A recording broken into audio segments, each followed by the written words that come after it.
Good morning everyone. In this video we are going to discuss about important diagrams and labelings. This is diagram 1 of human brain. As you know, human brain is divided into 3 parts: forebrain, midbrain and hindbrain.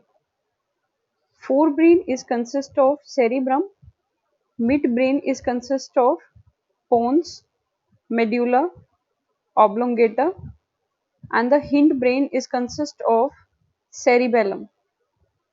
You can read about the function of following parts. This white region is known as cerebrum. It is the main thinking part of the human brain. Below it, there is midbrain. Midbrain is mainly consist of hypothalamus. Hypothalamus releases two hormones, inhibiting hormone and releasing hormone. So basically the main function of the hypothalamus is to control all the activities of the human body. Pituitary gland is located just below the hypothalamus, and pituitary gland is known as master gland of the body because it releases maximum of the hormone like luteinizing hormone, follicular stimulating hormone, growth hormone that is basically responsible for growth in our body. Below the pituitary gland there are two regions. First one is pons and second one is medulla oblongata. This pons region is basically used to control the breathing rate, and medulla oblongata is control your all spontaneous action like sneezing, coughing, heartbeat. So your all spontaneous actions controlled by medulla oblongata. Cerebellum, it is the another most important part of the human brain, and cerebellum is basically responsible for balance and posture of your body. Your hearing part, that is ear, also responsible for balance and equilibrium of your body. So these are the important part of the human brain, and you need to memorize them, and you must know how to draw the diagram of human brain.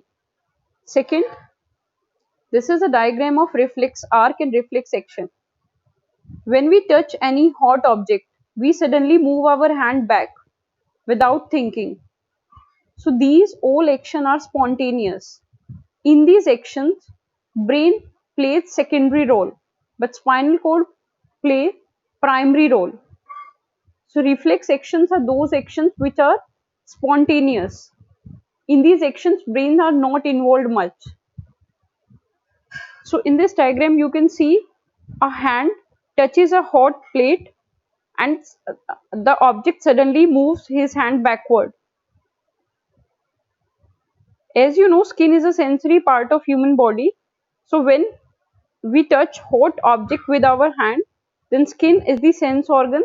Then this sensory neuron carries signals from the hand muscles to the spinal cord. In the spinal cord, there are relay neurons present. These relay neurons convert the sensory neuron into motor neuron. As the name suggests, motor neuron. So basically, these neurons are responsible for movement of our hand. So in the spinal cord, relay neuron convert the motor neuron, sensory neuron into the motor neuron, and these motor neuron carry signals back to the muscles of the hand. And what we will do after getting signals from the motor neuron, we will push our hand in backward direction. So all the reflex action is controlled by the spinal cord. The third diagram is of neuron. Neuron or nerve cell. Neuron is the structural and functional unit of nervous system, and this nerve cell or neuron are basically responsible for signal transmission. Like human being is a multicellular organism, and each cell is need to coordinate with another cell to perform function in a synergistically manner. So neurons play a very important role in signal transmission. So the first part is cell body, and it is consist of nucleus and dendrites.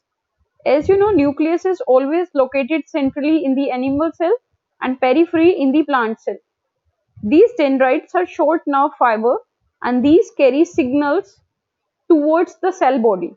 Whereas axons, those are long nerve fibers, they carry signals away from the cell body.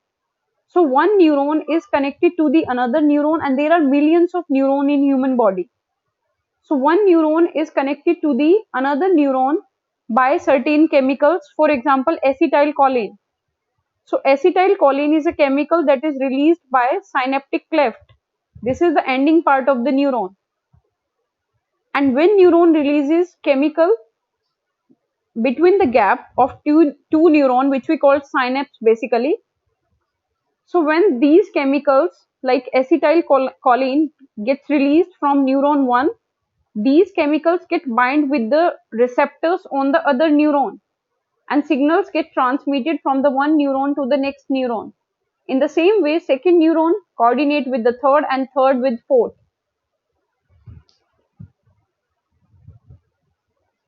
So this all for today. Thank you.